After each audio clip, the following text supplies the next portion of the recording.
The phone buzzed on the kitchen counter, its screen flashing like a warning siren in the dim evening light. I froze, spatula in hand, the sizzle of onions fading into a distant hum. Unknown number. My gut twisted. Why was her phone lighting up with a text at 9:17 p.m., when she'd said she was working late? I glanced at the staircase, half expecting to hear her footsteps descending, but the house was silent except for the faint creak of pipes. My fingers hovered over the screen, the weight of 1,000 unspoken doubts pressing against my chest. I shouldn't look.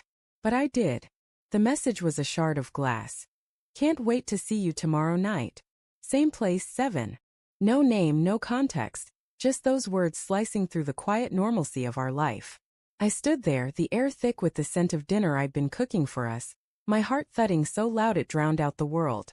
Was this it? The thing I'd feared but never named? I set the phone down, my hands trembling, and told myself it could be nothing. A client, a friend, a misunderstanding. But the seed was planted, and it was already growing thorns.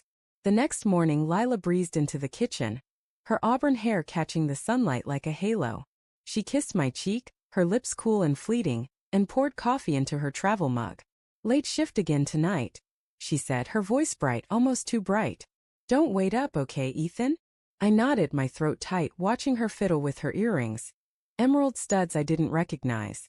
Were they new? A gift? My mind spun, cataloging every detail. The way her smile didn't quite reach her eyes, the faint perfume that wasn't her usual citrus scent.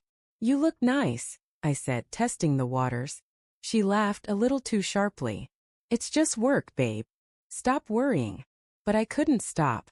The day dragged, each hour a slow drip of dread. I replayed the text in my mind, dissecting its tone, its familiarity. I thought of the past few months, her late nights, her guarded phone, the way she'd started locking her laptop. Small things easily explained away, but now they loomed like shadows. By noon I was pacing our living room, the hardwood creaking under my bare feet, the walls closing in with their framed photos of us, smiling in love untouchable. Were we ever that happy, or was it all a performance? I didn't want to be that guy, the paranoid husband, the one who snoops. But the text gnawed at me, a splinter I couldn't ignore. So I checked her calendar while she was in the shower, the steam curling out from under the bathroom door like a secret escaping. There it was, tucked between meetings. Dinner 7 p.m. La Rosetta. No client name, no work label. Just dinner. My stomach churned, a mix of betrayal and self-loathing. Maybe it was nothing. Maybe I was losing my mind. That evening I sat in my car across from La Rosetta, the restaurant's warm glow spilling onto the cobblestone street. The air was crisp, heavy with the scent of rain-soaked asphalt. I told myself I was just checking, just making sure she was safe. But deep down I knew I was hunting for the truth I wasn't ready to face. At 7:03, Lila stepped out of a cab, her black dress clinging to her like a second skin, her laughter carrying across the street as she greeted a man. Tall, broad-shouldered, with a smile I recognized from old photos she'd shown me years ago. Her ex, Marcus. My breath caught, a sharp pain lancing through my chest. They hugged, too long, too close, and disappeared inside. I gripped the steering wheel, my knuckles white, my mind screaming at me to storm in, to demand answers. But I stayed rooted, paralyzed by the weight of what I might find. Instead I waited, the minutes stretching into an eternity, each one carving deeper into my trust. When they emerged 2 hours later, the rain had started, a soft drizzle that blurred the streetlights. Marcus held an umbrella over her, his hand brushing her waist. She didn't pull away. My heart pounded, a primal rhythm of rage and heartbreak. I wanted to believe it was innocent, just dinner like she'd said. But then she turned to him, her face soft in a way I hadn't seen in months, and whispered something that made him laugh. The sound cut through the rain, sharp and intimate, and I knew. I drove home, the wipers slapping rhythmically, mirroring the chaos in my head. I didn't confront her that night. I couldn't. Instead, I lay in bed, her side empty, her perfume lingering on the sheets like a ghost. When she slipped in at midnight, her hair damp, she kissed my forehead and murmured, "Love you." I wanted to scream, to shake her, to ask why she was breaking us. But I stayed silent, letting the lie settle between us like dust. The next day, I called in sick and went to work. Not my office, but hers. I knew her assistant, Jen, owed me a favor after I'd helped her move last year.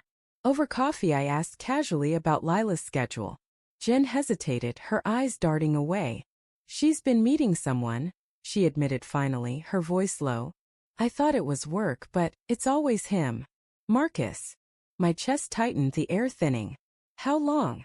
I asked. Jen swallowed. A few months. The betrayal was a living thing, clawing at my insides. I drove to Marcus's office, a sleek building downtown, and waited. When he stepped out for lunch, I approached, my voice steady despite the storm inside. Stay away from my wife, I said, my eyes locked on his. He smirked, unfazed. She doesn't seem to want that, man. The words hit like a punch, but I didn't flinch. You'll regret this, I said, and walked away, my plan forming like a shadow in my mind. That night, I left a note on the kitchen counter. Dinner at La Rosetta, 7 p.m. Don't be late. Lila came home, read it, and frowned. What's this about? She asked, her voice edged with unease. Just trust me, I said, my smile tight. At the restaurant, I'd booked the same table she'd shared with Marcus. I ordered wine, her favorite, and watched her squirm, her eyes darting to the door. What's wrong? I asked, my tone light but my gaze heavy. She laughed. Nervous. Nothing, Ethan. Stop being so controlling. It's just dinner. Then Marcus walked in. Not by chance. I'd texted him from her phone, mimicking her tone. His face paled when he saw me, then her. Lila's glass trembled in her hand, the wine sloshing. Ethan, what? She started, but I cut her off. I know, I said, my voice low, lethal. I know everything. The restaurant seemed to shrink, the clink of glasses and murmur of voices fading. Marcus stammered, backing away, but I didn't care about him. I looked at Lila, her eyes wide with guilt and fear, and felt something break inside me, not just trust but the illusion of who we were. I stood, leaving her at the table, the weight of her betrayal heavier than my own. As I walked into the rain, her voice called after me, desperate, broken.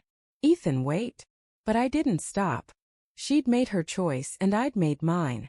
The truth was out, raw and ugly, and now she'd live with the regret, not just of her betrayal, but of underestimating the man who'd loved her enough to see it all.